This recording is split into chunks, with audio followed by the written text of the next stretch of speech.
ठीक है। अब है lecture 24 that is induction motor stability. ठीक है, तो स्टेबिलिटी में हमें क्या पढ़ना है कि मोटर स्टेबल है या अनस्टेबल है। अभी तक हम लोग क्या जानते आए थे कि electromagnetic torque becomes equal to load torque, तब वहाँ पे मोटर स्टेबल होता है।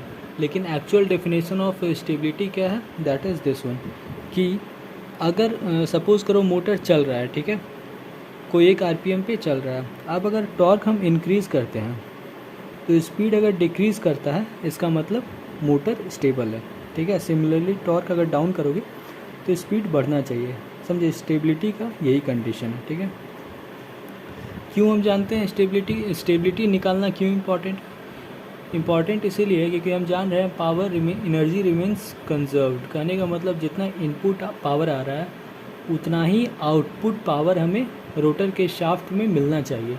अगर नहीं मिल रहा है इसका मतलब हमारा रोटर जो है स्टेबल नहीं है। ठीक है, इंक्लूडिंग लॉसेस, थोड़ा मोड़ा लॉस तो होगा ही। ठीक है, अब इसमें क्या है, इसमें बेसिकली वही ग्राफ के बारे में बताया गया है। इसका कॉपी में भी कुछ लिखा हुआ है, देखते हैं। हाँ, तो पहले ये पेज वाला इंट्रोडक्शन पढ़ना है, उसके बाद यहाँ पे ये वाला ग्राफ, ये वाला जो चीज़ है ये इस वाले ग्राफ के बारे में बताया हुआ है। ठीक है, तो इसमें है क्या, इसमें जो है ये टॉर्क स्पीड कैरेक्टरिस्टिक ग्राफ है, किसका, मशीन का। ठीक है, और ये है हमारा लोड टॉर्क। ठीक है, लोड टॉर्क। अब हम क्या करेंगे, कंडीशन ऑफ स्टेबिलिटी चेक करेंगे। कंडीशन ऑफ स्टेबिलिटी क्या है कि लोड टॉर्क को बढ़ाने से स्पीड घटना चाहिए। ठीक है, वो कैसे टेस्ट करेंगे, तो देखो टॉर्क हमारा वाई एक्सिस में है, मतलब इस लोड टॉर्क को हम वाई एक्सिस में ऊपर वैल्यू शिफ्ट कर दें। समझे, तो ऊपर शिफ्ट करने का तरीका क्या होता है, तरीका ये होता है कि हर मतलब जो लोड टॉर्क है उसका हर एक पॉइंट पे तुम ऊपर डिस्प्लेसमेंट कर दो थोड़ा सा, जैसे ऐसे कर दिए, ऐसे कर दिए। कहने का मतलब टॉर्क मेरा कहाँ कौन सा है, वाई एक्सिस में है ना टॉर्क, तो हमें इसको वाई एक्सिस में इंक्रीज़ करना है। ठीक है, वाई ऐसे, तो हर पॉइंट से इंक्रीज़ करते हो, तो ये एक नया लाइन मिल गया। कहने का मतलब इंक्रीज टॉर्क ये हमारा हो गया। ठीक है, अब हमें रोटर का स्पीड देखना है, तो ये जो इंक्रीज टॉर्क हुआ है और ये जो टॉर्क है, इससे हम मशीन का जो टॉर्क एक्सप्रेशन है उससे एक स्पीड वाली लाइन पे परपेंडिकुलर लाइन खींचेंगे। तो देखो ये हो गया ओरिजिनल आरपीएम, और टॉर्क बढ़ने पे ये आरपीएम आया। कहने का मतलब स्पीड घट गया, क्यों, लेफ़्ट साइड में घटता है।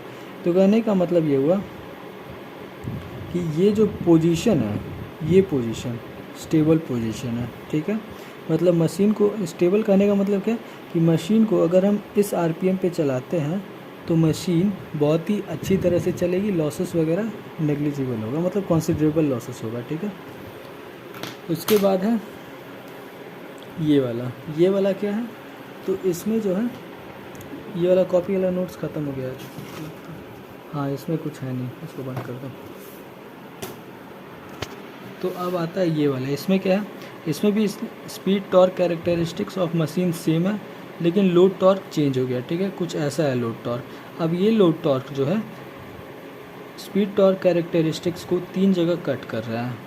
ठीक है, तो कहने का मतलब अब हमें ये पता करना है कि इन तीनों पोजीशन में स्टेबल पोजीशन कौन सा है। ठीक है, अगर स्पीड टॉर्क कैरेक्टरिस्टिक्स को कट कर रहा है, इसका मतलब ये हुआ कि ये जो पोजीशन है यहाँ पे मशीन अनस्टेबल हो सकता है। अनस्टेबल के समय हो सकता है वो रुक जाए या तो चलते रहे, डिपेंड करता है स्टेबल है या अनस्टेबल। अगर स्टेबल पॉइंट होगा तो मशीन चलते रहेगा विदाउट एनी लॉसेज, लेकिन अनस्टेबल पोजीशन आया तो मशीन बंद हो जाएगा। ठीक है, अब जैसे ए है, अब इसका हमें टॉर्क बढ़ाना है, तो टॉर्क कैसे बढ़ाएंगे, वाई एक्सिस में डिस्प्लेसमेंट कर दो, तो ये देखो टॉर्क बढ़ गया।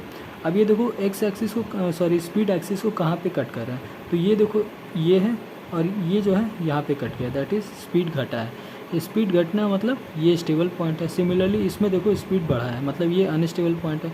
सी में देखो स्पीड घटा है, सी स्टेबल पॉइंट है, बी अनस्टेबल पॉइंट है। कहने का मतलब मशीन जो है इस आरपीएम पे कभी जाएगा ही नहीं। ठीक है, कहने का मतलब यहाँ पे देखो, अगर ये जो टॉर्क एक्सप्रेशन है तो यहाँ पे जब मशीन आया होगा तो अब मशीन जो तुम्हारा लोड है वो मशीन से और टॉर्क डिमांड कर रहा है, लेकिन मशीन का टॉर्क देखो कम है, तो कहने का मतलब मशीन तो यहीं पे रुक चुका होगा, बी पोजीशन तक पहुँचेगा ही नहीं, ठीक है, ये मतलब हुआ।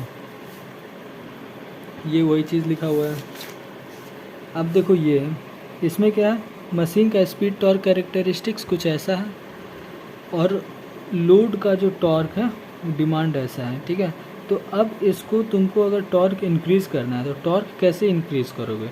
टॉर्क इंक्रीज़ करने का तरीका ये है कि तुम वाई टॉर्क एक्सिस में डिस्प्लेसमेंट करो। ये जो पॉइंट है इसको टॉर्क एक्सिस में ऐसे बढ़ाओ, फिर इसको हम देखो सीधा लाइन देना है, तो वैसे परपेंडिकुलर 90 डिग्री, इससे 90 डिग्री नहीं, हमें हर हाल में डिस्प्लेसमेंट टॉर्क एक्सिस में करना है, ठीक ना। तो सीधा डिस्प्लेसमेंट करते जाओ, फिर उसको ज्वाइन कर दो। अब देखो ये वाला जो पॉइंट था वो यहाँ पे बना, लेकिन इसको मशीन का जो टॉर्क है उससे सटाने के लिए हम क्या करते हैं, इसको एक्सटेंड करके यहाँ तक ले आते हैं, ठीक है।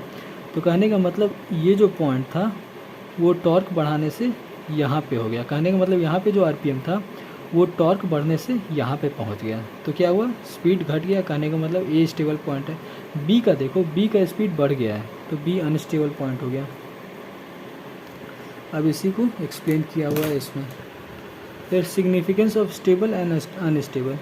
तो सिग्निफिकेंस क्या है, सिग्निफिकेंस वही सब लोड और पावर के बारे में है, और क्या, पावर रिमेन कंजर्व।